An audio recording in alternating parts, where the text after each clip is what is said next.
What's up everyone? Welcome back to the channel. Welcome to day 23 guys.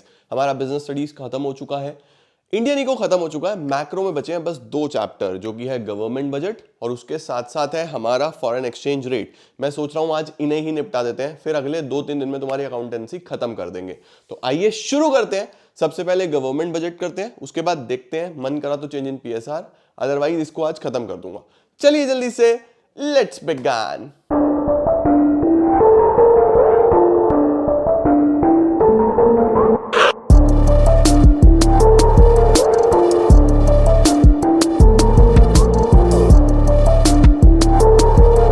आइए बच्चों शुरू करते हैं समझना। सबसे पहले चैप्टर का नाम है गवर्नमेंट बजट। देखो बच्चों, हर सरकार, जैसे हम लोग अपनी बजटिंग करते हैं ना घर पे कि भैया कितना खर्चा होगा आने वाले साल में, कितनी इनकम होगी आने वाले साल में, इसी तरीके से सरकार भी अपना बजट बनाती है। हर गवर्नमेंट अपना अलग बजट बनाती है, डिस्ट्रिक्ट लेवल पे अलग, स्टेट लेवल पे अलग, सेंट्रल लेवल पे अलग। लेकिन हमें सिर्फ सेंट्रल लेवल का बजट पढ़ना है जिसको हम यूनियन बजट बोलते हैं। तो हमारी सेंट्रल गवर्नमेंट हर साल, ठीक है, पार्लियामेंट के अंदर बजट पेश करती है। कौन सी तारीख को? 1 फेब को, यानी ये जो 2 दिन बाद 1 फेब आएगा, इस पे भी बजट प्रेजेंट किया जाएगा पार्लियामेंट में, राइट। अब ये जो बजट है इसके अंदर सरकार ये बताती है कि हम आने वाले साल में हमारी क्या क्या रेवेन्यूज होंगे यानी कमाई होगी और क्या क्या हमारे खर्चे होंगे। तो ये सारी चीजें एक स्टेटमेंट में दी जाती है, उसको बोलते हैं गवर्नमेंट बजट। अच्छा sir, government budget is an annual statement. Annual का मतलब हर साल बनेगा, जिसमें आइटम वाइज एस्टिमेट्स होंगी रिसिप्ट्स की और एक्सपेंडिचर्स की ड्यूरिंग अ फिस्कल ईयर। बेटा फिस्कल ईयर यानी वो साल जो शुरू होगा 1 अप्रैल से, खत्म होगा 31 मार्च पे, ठीक है। उसके बाद जो बजट बनता है बेटा, वो क्या चीज ध्यान में रख के बनता है, यानी बजट के क्या क्या ऑब्जेक्टिव्स होते हैं, क्या क्या पर्पज होता है बजट का। तो सबसे पहला पर्पज होता है रीएलोकेशन ऑफ रिसोर्सेज।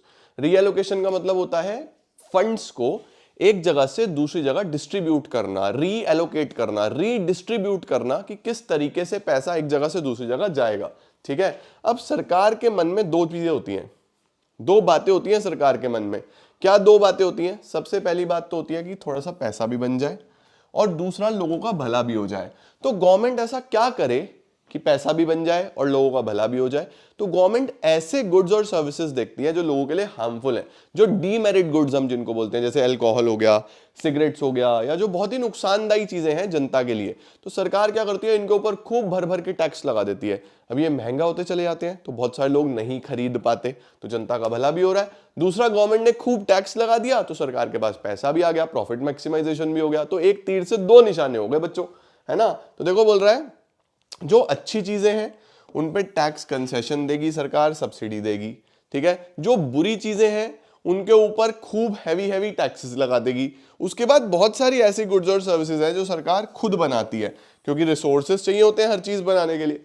लेकिन बहुत सारी ऐसी चीजें हैं जो जनता के लिए बहुत अच्छी हैं, जैसे वाटर सप्लाई हो गया, सबका अधिकार है तो सरकार ने अपने हाथ में रखा हुआ है। साफ सफाई हो गया, लॉ एंड ऑर्डर हो गया, नेशनल डिफेंस हो गया, इनको हम पब्लिक गुड्स बोलते हैं।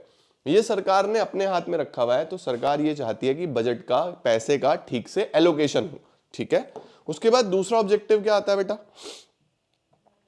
इनइक्वालिटीज कम करना, इनकम एंड वेल्थ की। सर इनकम एंड वेल्थ की इनइक्वालिटीज कैसे कम होंगी? बेटा जो जितना रिच है उस पर टैक्सेस लगाओ, जो जितना पुअर है उसको सब्सिडी दो। अब सोचो रिच यहाँ पे है, पुअर यहाँ पे है, जब इसकी इनकम पे टैक्स लगेगा तो ये नीचे की तरफ आएगा, इसको फायदे मिलेंगे तो ये ऊपर की तरफ आएगा। देखो इनके बीच का गैप कम हो गया, है ना, डिफरेंसेस कम हो गए इनके बीच के। तो यही करती है सरकार। इनइक्वालिटी एक बहुत इंपॉर्टेंट इनहेरेंट पार्ट है, गवर्नमेंट इसको कम करने की प्रयास करती है अपनी बजटरी पॉलिसी के थ्रू। बजटरी पॉलिसी में क्या करेगी? Rich are taxed, poor are subsidised, ठीक है। तीसरा आता है इकोनॉमिक स्टेबिलिटी। इकोनॉमिक स्टेबिलिटी का मतलब कि सरकार बजट के थ्रू ये कोशिश करती है कि इकोनॉमी में ना इन्फ्लेशन हो ना डिफ्लेशन हो, ठीक है। इन्फ्लेशन का मतलब बच्चों महंगाई, डिफ्लेशन का मतलब चीजें सस्ती होना। अब देखो एक बात बताओ, इन्फ्लेशन कब होता है? इन्फ्लेशन का मतलब है प्राइजेस का ज्यादा होना। इन्फ्लेशन का क्या मतलब है? प्राइजेस का ज्यादा होना। अब प्राइजेस ज्यादा कब होते हैं? जब इकोनॉमी में एग्रीगेट डिमांड ज्यादा होता है। एग्रीगेट डिमांड ज्यादा कब होता है? जब लोगों के पास पैसा ज्यादा होता है, मनी सप्लाई ज्यादा होता है। तो सरकार चाहती है कि हम इस मनी सप्लाई को रिड्यूस करें। अब रिड्यूस कैसे कर सकती है गवर्नमेंट? अपना एक्सपेंडिचर कम कर सकती है। अपना एक्सपेंडिचर क्या कर सकती है, कम कर सकती है, अपने टैक्सेस जो हैं वो बढ़ा सकती है। तो गवर्नमेंट ये प्रयास करती है कि हम बजट इस तरीके का बनाए कि जहां पे हमारा खर्चा कम हो और हमारी कमाई ज्यादा हो, है ना। तो गवर्नमेंट इस टाइम पे अपना खर्चा कम करने वाला बजट बनाती है, जिसको हम बोलते हैं बच्चों surplus budget. Sir surplus budget का क्या मतलब होता है? सरप्लस बजट का मतलब होता है बच्चों कि जहां पे सरकार की कमाई ज्यादा है, सरकार के खर्चे कम है, क्योंकि खर्चा करेगी अगर सरकार तो जनता तक पैसा पहुंचेगा, पैसा पहुंचेगा तो फिर दिक्कत आएगी, फिर डिमांड करते रहेंगे, महंगाई वैसी की वैसी। और अगर डिफ्लेशन है,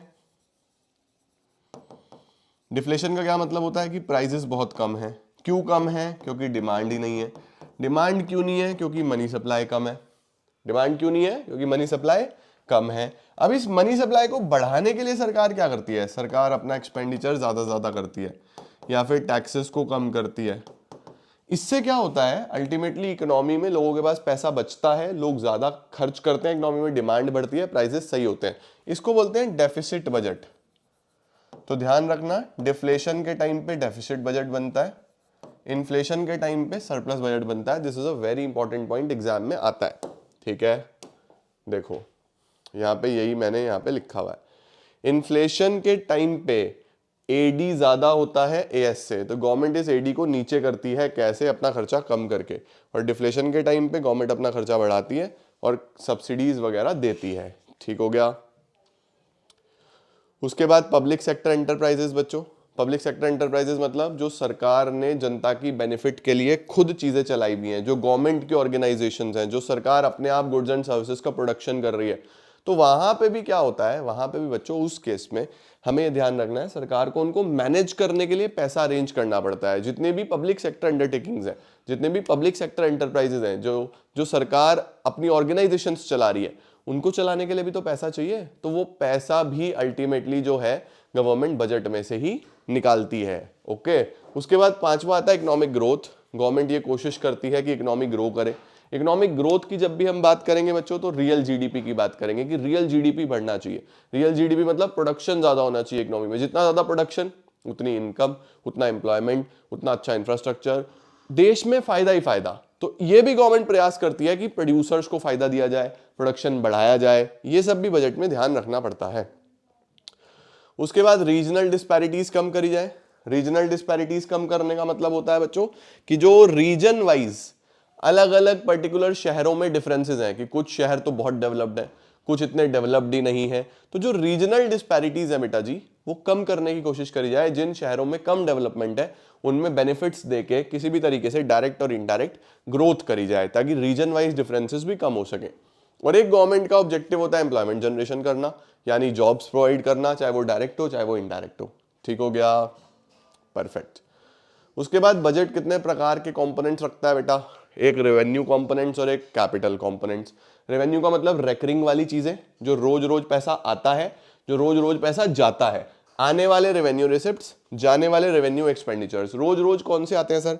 जो सरकार के मेन ऑपरेशन से पैसा आता है। जैसे सरकार ने कोई प्रॉफिट बना लिया, सरकार ने कोई बेसिकली गिफ्ट्स ग्रांट्स हो गए, फीस फाइन्स हो गए, ये सब सरकार को मिलते रहते हैं। टैक्सेस हो गए, ये गवर्नमेंट की रेवेन्यू रिसिप्ट्स हैं। ठीक है। रेवेन्यू की एक्सपेंडिचर कौन कौन सी हुई सरकार की? जो नॉर्मल ऑपरेशंस पे खर्चा होता है, डे टू डे ऑपरेशंस पे खर्चा होता है, वो सारे रेवेन्यू एक्सपेंडिचर्स हैं। कैपिटल होती है इररेगुलर या नॉन रेकरिंग। वो कौन सी होंगी बच्चों? लोन ले लिया, ठीक है, या फिर कोई लोन दिया हुआ था उसकी रिकवरी कर ली, या फिर कोई अपनी इन्वेस्टमेंट्स बेच दी। ये कैपिटल रिसिप्ट है सरकार के लिए।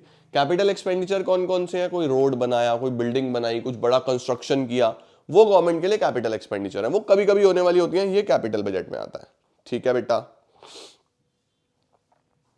आओ अब बिफोर कि मैं तुम्हें यहां से पढ़ाऊं, मैं एक चार्ट बना देता हूं। बस वो चार्ट समझ लेना, पूरा खत्म हो जाएगा तुम्हारा काम। ठीक है। तो देखो हम लोग एक काम करते हैं, हम बजट को बांट देते हैं दो पार्ट्स में। सही है। वाइट कलर ले लेता हूं, येलो कलर शायद शाइन करता है ज्यादा ही। बजट को दो पार्ट्स में बांट देते हैं। एक है हमारे पास रिसिप्ट्स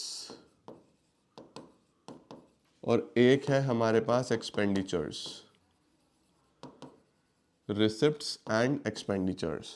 ठीक है बच्चों। अब ध्यान रखो सरकार का एक्सपेंडिचर कब कब होगा, सरकार की जेब से पैसा कब कब जाएगा। नॉर्मली कब जाता है कि या तो एसेट बन रहा हो या लाइबिलिटी कम हो रही हो। यही तो होता है कि भाई कोई लोन वोन है चुका दिया जेब से पैसा गया, या कोई एसेट बनाया तो उस पर जेब से पैसा गया। तो एक्सपेंडिचर का मतलब है यहाँ पे जेब से पैसा जाना। तो नॉर्मली कब जाता है, जब ऐसा हो रहा हो। ये एक जनरल कैरेक्टरिस्टिक्स है, मैंने तुम्हें जनरल कैरेक्टरिस्टिक्स बताई, ठीक है। अब इसके दो पार्ट्स हो जाएंगे, रेवेन्यू एक्सपेंडिचर, कैपिटल एक्सपेंडिचर, ठीक है। रेवेन्यू में ध्यान रखना नीदर नॉर, नीदर नॉर का मतलब ना ये होगा ना ये होगा। सर ये तो कमाल हो गए, ना ये होगा ना ये होगा। कैपिटल में आएगा ईदर और, ईदर और का मतलब या ये होगा या ये होगा, दोनों में से कुछ एक होगा, ठीक है। पहली बात तो RNCE ये ध्यान रखना, पहले तो नेचर ध्यान रखना, फिर RNCE, ओके। अब देखो ये होंगे रेगुलर, ये होगा इर्रेगुलर। फिर एग्जाम्पल देखो, गवर्नमेंट ने करी पेमेंट ऑफ सैलरीज, सरकार ने अपने एम्प्लॉइज को सैलरीज दी बच्चों, ना तो एसेट बढ़ा ना लाइबिलिटी कम हुई, ठीक है। गवर्नमेंट ने रिपेयर मेंटेनेंस कराया ऑफिसेस का, repair and maintenance of offices, repair and maintenance of offices, तो ना एसेट बढ़ा ना लाइबिलिटी कम हुई। नॉर्मल खर्चे करे, इंटरेस्ट पेड, सरकार ने कोई लोन लिया हुआ था उस पर इंटरेस्ट देना है, तो इंटरेस्ट तो रेगुलर देना पड़ता है, हर महीने देना पड़ता है। ना एसेट बढ़ रहा है ना लाइबिलिटी कम हो रही है, इंटरेस्ट तो खर्चा है, देना ही है। ये सब सरकार के रेवेन्यू एक्सपेंडिचर्स है बेटा। कैपिटल एक्सपेंडिचर कौन कौन से होते हैं, कंस्ट्रक्शन ऑफ डैम, सरकार ने कोई डैम बना दिया, कोई बिल्डिंग बना दी, कोई भी एसेट बना दिया बच्चों, देखो एसेट बढ़ रहा है, तो ये कौन सा हो गया, कैपिटल एक्सपेंडिचर। बोला ना या ये होगा या ये होगा, है ना। या फिर रीपेमेंट ऑफ लोन, अपने लोन चुका दिए, लोन चुका दिए लाइबिलिटी कम हो गई, लोन चुका दिए तो लाइबिलिटी कम हो गई, देखो लाइबिलिटी कम हो गई। मैंने बोला था ना या ये, इसमें दोनों में से कुछ भी नहीं। तो ये बेसिकली रेवेन्यू एक्सपेंडिचर और कैपिटल एक्सपेंडिचर का आपको पता होना चाहिए। 3 पॉइंट, नीदर नॉर वाला पॉइंट, एक रेगुलर वाला पॉइंट, एक एग्जाम्पल, ठीक है। कैपिटल में ईदर और वाला पॉइंट, एक इर्रेगुलर और एक एग्जाम्पल। एक और आ जाता है पॉइंट पेमेंट ऑब्लिगेशन की, जो हमारे पास बेसिकली वो, लेकिन वो पॉइंट भी रिसिप्ट्स में आता है, इसमें तो आपको जरूरत ही नहीं है। इसमें तो आप सिंपली ये 3 पॉइंट से लिख सकते हो बस, दैट इज इट। ऑब्लिगेशन भी रिसिप्ट्स में आएगी, यहां तो ये चल जाएगा, परफेक्ट हो गया। अब आ जाओ रिसिप्ट्स पे, अब आ जाओ बच्चों रिसिप्ट्स पे। रिसिप्ट्स पे क्या होगा, देखो रिसिप्ट्स पे हमारे पास नेचर क्या है रिसिप्ट का, पैसा कब आता है, पैसा आता है या तो आपने कोई एसेट वैसेट बेच दिया, एसेट कम हो गया, या लोन वोन ले लिया, लाइबिलिटी बढ़ गई, है ना। अब इसमें भी 2 केस, रेवेन्यू और कैपिटल, रेवेन्यू और कैपिटल। रेवेन्यू में फिर से क्या, नीदर नॉर, दोनों में से कुछ भी नहीं होगा। Revenue receipt are those receipts which neither reduce the asset nor increase the liability, दोनों में से कुछ भी नहीं होगा। कैपिटल में क्या होगा, ईदर और, either increase, either reduce asset और इंक्रीज द लाइबिलिटी, या तो एसेट कम करेगा या लाइबिलिटी बढ़ाएगा। बेसिक नेचर याद करना, फिर याद रखना रेवेन्यू में नीदर नॉर, कैपिटल में ईदर और, सिंपल, ठीक है। हाँ सर, फिर से ये रेगुलर या रेकरिंग, ये इर्रेगुलर या नॉन रेकरिंग, रेगुलर या रेकरिंग, इर्रेगुलर या नॉन रेकरिंग, ठीक है। उसके बाद बच्चों एग्जांपल्स देखो, यहां पे सरकार के पास कौन कौन सा पैसा हो सकता है, टैक्सेस हो सकते हैं या नॉन टैक्स रेवेन्यू हो सकते हैं। टैक्सेस का मतलब सरकार के बच्चों 2 ही टैक्स होते हैं, एक होता है डायरेक्ट टैक्स, एक होता है इनडायरेक्ट टैक्स। डायरेक्ट टैक्स कौन सा होता है, जो इनकम और प्रॉपर्टी पे लगता है। इनडायरेक्ट टैक्स कौन सा होता है, जो गुड्स और सर्विसेज पे लगता है, ठीक है। तो जैसे इनकम टैक्स हो गया, वेल्थ टैक्स हो गया, या आपकी इनकम पे प्रॉपर्टी पे लग रहे हैं, ये डायरेक्ट टैक्सेस है। जीएसटी हो गया, ये गुड्स और सर्विसेज पे लग रहा है, ये इनडायरेक्ट टैक्स है। अब देखो इनडायरेक्ट टैक्स का कवरेज वाइड है, सबको भरना है, जीएसटी सब दे रहे हैं, 5 रुपए की चॉकलेट भी खरीदोगे उस पर भी लगा हुआ है, तो वाइड कवरेज है। इनकम टैक्स का कवरेज छोटा है क्योंकि देश में 12 लाख रुपए तक तो इनकम टैक्स है ही नहीं। अगर आपकी जो इनकम आ रही है, आपका जो फाइनल इनकम आ रहा है, सब कुछ खर्चे वर्चे हटा के, वो 12 लाख रुपए साल तक की भी आ रही है, तो आपको कोई टैक्स नहीं देना, तो इनकम टैक्स का कवरेज कम है। जीएसटी का कवरेज ज्यादा है, ठीक है, तो एक वाइड कवरेज, एक लिमिटेड कवरेज। उसके बाद बर्डन बच्चों, जो डायरेक्ट टैक्स का बर्डन होता है ना, वो आप ही के ऊपर होता है। भाई मेरा इनकम टैक्स मुझे ही भरना है, कोई और नहीं भरेगा, तो बर्डन उसका मैं किसी और के ऊपर शिफ्ट नहीं कर सकता। जीएसटी क्या होता है, कस्टमर से ले लेता है सेलर, तो जीएसटी का बर्डन शिफ्ट हो सकता है, ठीक है। उसके बाद जो डायरेक्ट टैक्स होता है वो प्रोग्रेसिव होता है। प्रोग्रेसिव का मतलब जैसे जैसे आपकी इनकम बढ़ेगी वैसे वैसे डायरेक्ट टैक्स बढ़ता चला जाएगा। जीएसटी या इनडायरेक्ट टैक्स बच्चों प्रोपोर्शनल होता है। प्रोपोर्शनल का क्या मतलब होता है कि कभी ज्यादा कभी कम, डिपेंड करता है। ऐसा नहीं है कि इनकम बढ़ रही है तो जीएसटी भी बढ़ेगा, ऐसा कुछ नहीं है, डिपेंड करता है आप गुड्स और सर्विसेज कितना खरीद रहे हो। ठीक हो गया, ओके।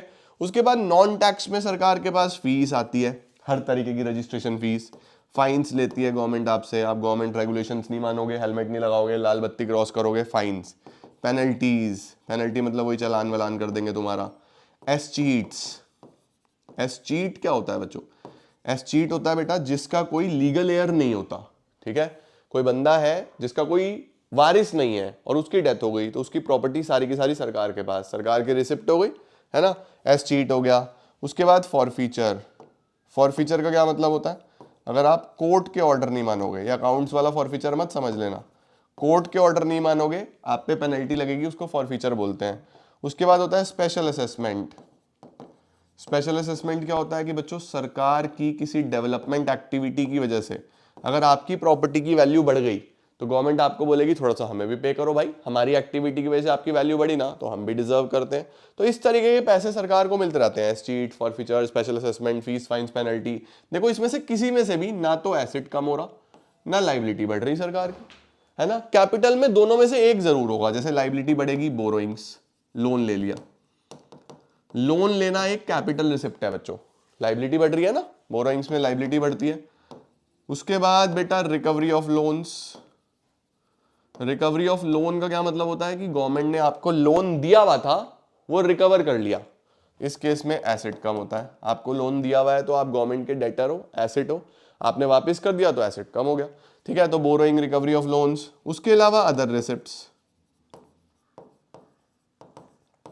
अदर रिसिप्ट्स में बच्चों एक तो डिसइन्वेस्टमेंट आ जाता है कि सरकार अपनी एसेट्स को बेच रहा है, इन्वेस्टमेंट्स को बेच रहा है, सरकार अपनी इन्वेस्टमेंट बेचता है तो एसेट कम हो जाता है, ठीक है। और स्मॉल सेविंग्स, स्मॉल सेविंग्स होती हैं जो लोग छोटी मोटी गवर्नमेंट स्कीम्स में पैसा जमा करते हैं, है ना। गवर्नमेंट की स्कीम्स में जैसे प्रोविडेंट फंड, गवर्नमेंट के पास पैसा जमा होता है, तो गवर्नमेंट के लिए वो भी क्या है, वो पैसा तो जरूर जमा हो रहा है लेकिन एक लाइबिलिटी है, वापस देना है। तो ये सब बच्चों कैपिटल रिसिप्ट्स में आ जाता है। एक बात और आ जाती है इसमें पॉइंट, एक तो यही हो गया नीदर नॉर, रेगुलर, ईदर और, इरेगुलर। एग्जाम्पल्स, एक होता है रीपेमेंट ऑब्लिगेशन कि वापस देना पड़ेगा, क्या ये वापस कुछ नहीं देना पड़ता, इसमें कोई रीपेमेंट ऑब्लिगेशन नहीं होता। इसमें कई बार होता है, जैसे बोरोइंग है, आपने लोन लिया है तो वापस तो देना पड़ेगा, इसमें हो सकता है, ठीक है बच्चों। तो ये पूरा का पूरा लेखा जोखा है तुम्हारी रिसिप्ट्स और एक्सपेंडिचर्स का, यहीं से क्वेश्चन बनता है, तो इसको अच्छे से एक बार देख लेना, सही है। अब जो बजट है बाबू वो तीन प्रकार का हो जाता है, अगर एक्सपेंडिचर बराबर रिसिप्ट हो गए इसको बोलते हैं बैलेंस्ड बजट। इसको क्या बोलते हैं, बैलेंस्ड बजट। अगर एक्सपेंडिचर ज्यादा रिसिप्ट कम, खर्चे सरकार ज्यादा कर रही है, इसको बोलते हैं डेफिसिट बजट। हमारे इंडिया का यही रहता है क्योंकि सरकार के खर्चे बहुत ज्यादा है, कमाई बहुत कम है। अगर एक्सपेंडिचर कम रिसिप्ट ज्यादा, एक्सपेंडिचर कम है और रिसिप्ट ज्यादा है, इसको बोलते हैं सरप्लस बजट। तो ध्यान रखना बजट तीन प्रकार का हो सकता है, बैलेंस्ड, डेफिसिट, सरप्लस। लो भाई अब तुम्हें बस रीड करना है, ठीक है। रेवेन्यू रिसिप्ट्स, कैपिटल रिसिप्ट्स सब बता दिया तुम्हें मैंने। लो जी, tax revenue, non tax revenue, direct taxes, indirect taxes, profit, dividend, licence fees, escheats, forfeiture, special assessment fees, fine, सब हो गया। इधर देखो borrowings, recovery of loans, other receipts सब करा दिए बच्चों। रेवेन्यू रिसिप्ट्स कौन सी है, neither create liability nor cause an reduction in the asset, ठीक है, ये भी हमने देख लिया सर। उसके बाद रेवेन्यू रिसिप्ट्स के sources, tax revenue, non tax revenue. Tax में कौन कौन से आ गए, डायरेक्ट टैक्स, इनडायरेक्ट टैक्स, ठीक है। डायरेक्ट टैक्स कौन कौन से हो गए हमारे पास, जो इनकम प्रॉपर्टी पे लगेंगे। इनडायरेक्ट टैक्सेस जो गुड्स और सर्विसेज पे लगेंगे, इनको हम शिफ्ट नहीं कर सकते, इनको हम शिफ्ट कर सकते हैं, ठीक है। डिफरेंस देखो फटाफट से, इंडिविजुअल कंपनी पे, गुड्स और सर्विसेज पे, इसका बर्डन आप ही के ऊपर रहेगा, उसका बर्डन आप शिफ्ट कर सकते हो। ये प्रोग्रेसिव होते हैं, इनकम बढ़ेगी तो ये भी बढ़ेंगे, वो प्रोपोर्शनल होते हैं, ठीक है। फिर इनकी लिमिटेड रीच है क्योंकि 12 लाख तक है ही नहीं, वो वाइड कवरेज है, सबको भरने ही है।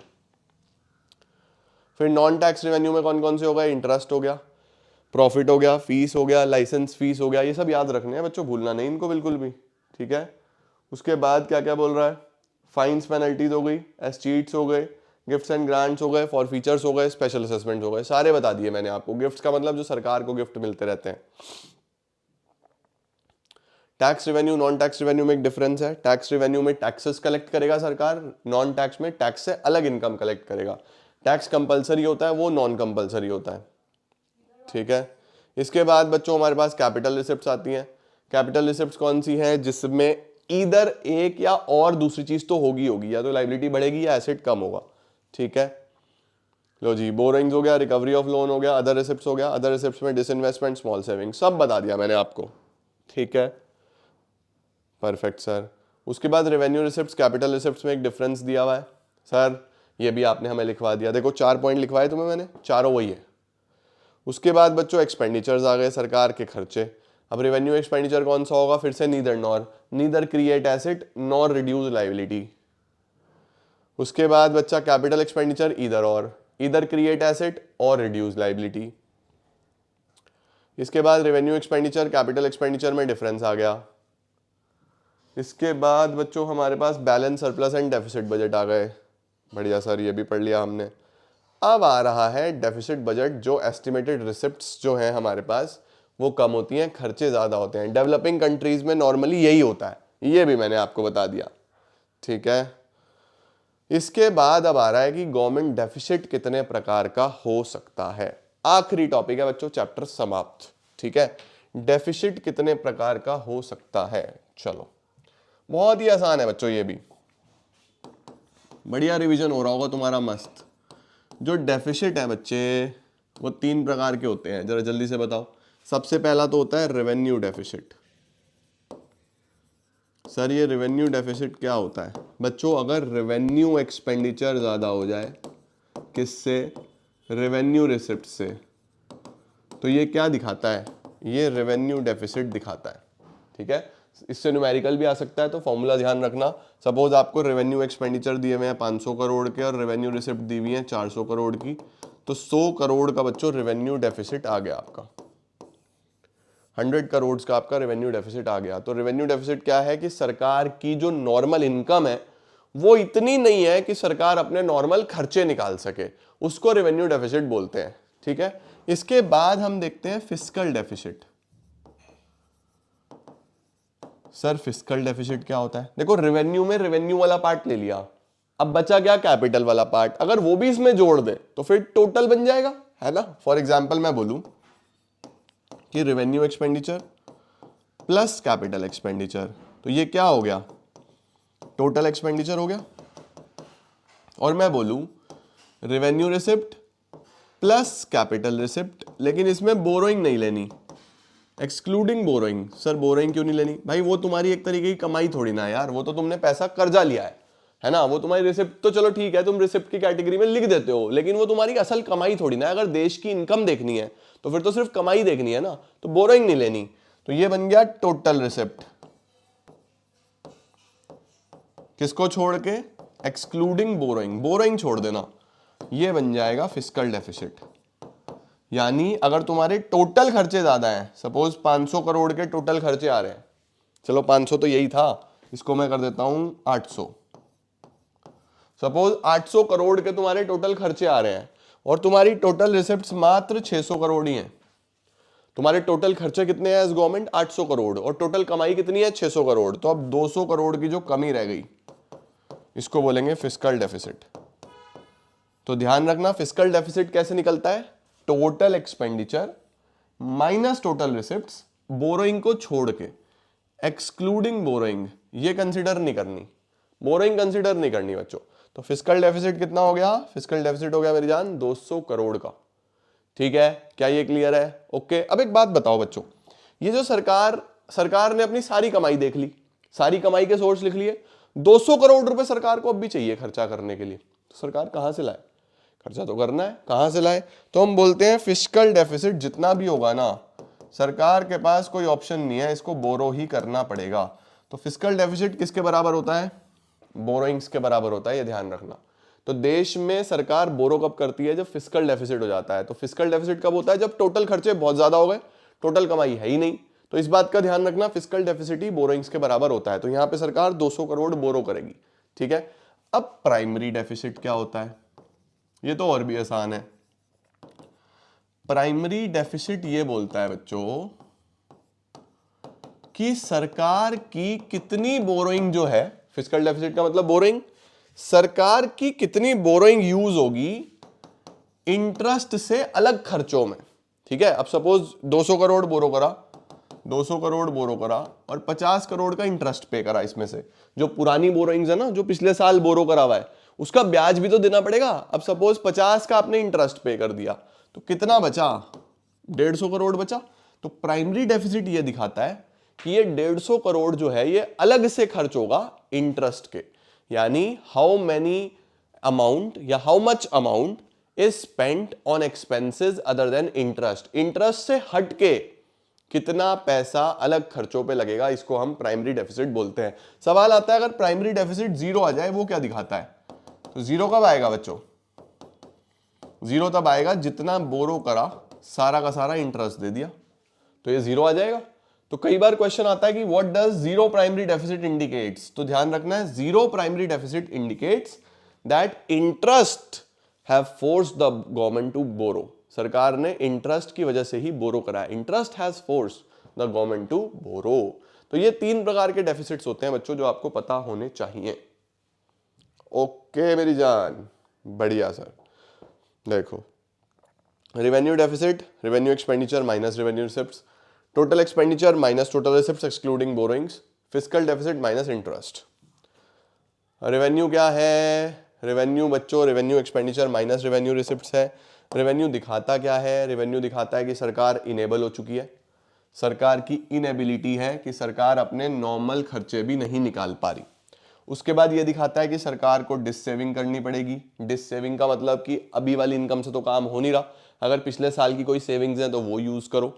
अगर सेविंग्स नहीं है तो फिर कैपिटल रिसिप्ट्स में से काम करना पड़ेगा। भाई रेवेन्यू खर्चे जो हैं रेवेन्यू रिसिप्ट से तो निकल नहीं रहे, अलग से तो बच्चों फिर कैपिटल रिसिप्ट ही बचती है, फिर कैपिटल रिसिप्ट से पूरा करो भाई, और तो कोई ऑप्शन नहीं है। It implies that government have to make this deficit from capital receipts. बढ़िया।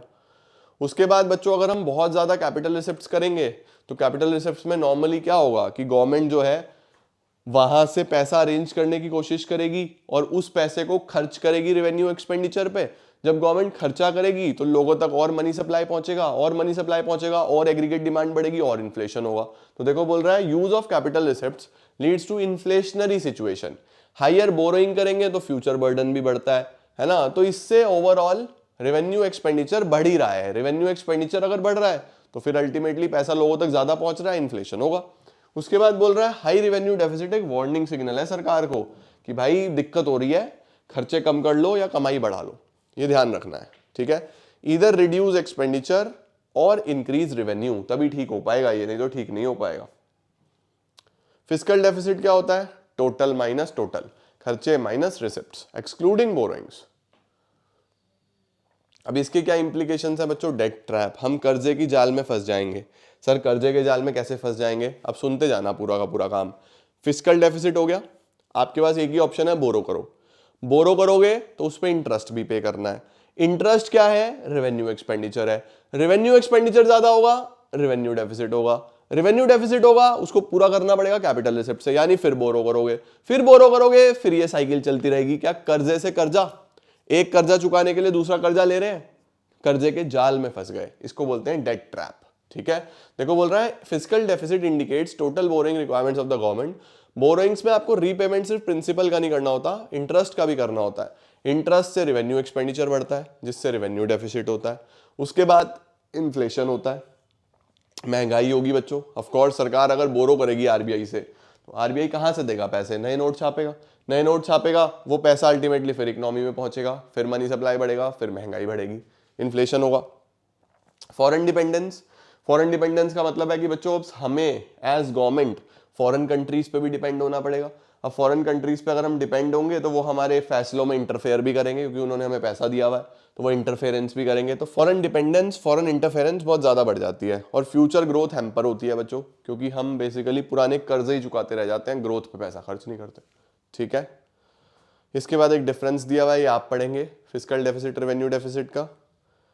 देन हमारे पास फिस्कल डेफिसिट कहाँ से पूरे कर सकते हैं, या तो बोरो करो, यही ऑप्शन होता है, या फिर नए नोट छापो, डेफिसिट फाइनेंसिंग। डेफिसिट फाइनेंसिंग का मतलब होता है जब आरबीआई नए नोट छापता है, लेकिन ये एक अच्छा ऑप्शन नहीं है, इसीलिए बोरो ही करती है सरकार।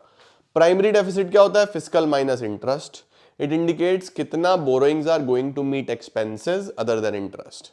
ओके, उसके बाद प्राइमरी और फिस्कल डेफिसिट का एक डिफरेंस दिया हुआ है, स्क्रीनशॉट ले लो फटाफट से, एक बार पढ़ लेना। प्राइमरी डेफिसिट क्या है, फिस्कल माइनस इंटरेस्ट। फिस्कल क्या है, total expenditure minus total receipts excluding borrowings. ये क्या दिखाता है, ये दिखाता है कितनी बोरोइंग्स यूज होगी अदर देन इंटरेस्ट। वो क्या दिखाता है, टोटल बोरो कितना करेगा सरकार, फिर फॉर्मूला। इसके बाद बच्चों देखो कुछ छोटे छोटे क्वेश्चंस हैं, जैसे क्या बोल रहा है, as per government budget interest payments जो है वो 10,000 करोड़ की हैं, जो प्राइमरी डेफिसिट का 40% है। ठीक है, देखो जरा क्या बोल रहा है, हमें क्या निकालना है, हमें फिस्कल डेफिसिट निकालना है। देखो प्राइमरी डेफिसिट क्या होता है, fiscal deficit minus interest. Interest कितना है, 10,000 करोड़। इंटरेस्ट कितना है, 10,000 करोड़, और ये 40% है प्राइमरी डेफिसिट का। ये 40% है किसका, प्राइमरी डेफिसिट का। तो अगर प्राइमरी डेफिसिट x है तो इसका 40% यानी 0.40x, ये 10,000 है, तो x की वैल्यू कितनी आ जाएगी, 10,000 डिवाइडेड बाय 0.40 कितना आ जाता है, 10,000 डिवाइडेड बाय 0.40, 25,000 आ गया। तो बेसिकली प्राइमरी डेफिसिट हो गया 25,000 का, 25,000 का ही 40% 10,000 बैठता है। तो बेसिकली अब आपको क्या करना है, फिस्कल डेफिसिट निकालना है, ये इधर जाके प्लस हो जाएगा, तो फिस्कल डेफिसिट कितना आ जाएगा, 35,000 आ जाएगा। 35,000 का फिस्कल डेफिसिट आ गया। तो इस तरीके के कुछ क्वेश्चंस के लिए भी आप रेडी रहना कि कोई भी इस तरीके का सवाल आए तो आप आसानी से कर लो। ठीक है मेरे प्यारे बच्चों, ओके। तो ये था हमारे पास government budget. Simple revenue receipts, revenue expenditure भी दे सकता है, रेवेन्यू डेफिसिट पूछ लेगा, टोटल रिसिप्ट्स टोटल एक्सपेंडिचर्स भी दे सकता है, फिस्कल डेफिसिट पूछ लेगा। इस तरीके से कुछ भी सवाल पूछ सकता है, ज्यादा मुश्किल क्वेश्चंस नहीं होते, सिंपल सिंपल से क्वेश्चंस होते हैं इस चैप्टर से। ठीक है, तो ये था बच्चों हमारे पास गवर्नमेंट बजट, ये खत्म है। एक काम करते हैं आज इको ही निपटाते हैं, अगली क्लास में फॉरेन एक्सचेंज को भी खत्म करके इसको क्लोज करते हैं आज। ठीक है, अभी के लिए इतना ही। Thank you so much, keep growing, keep glowing and keep smiling.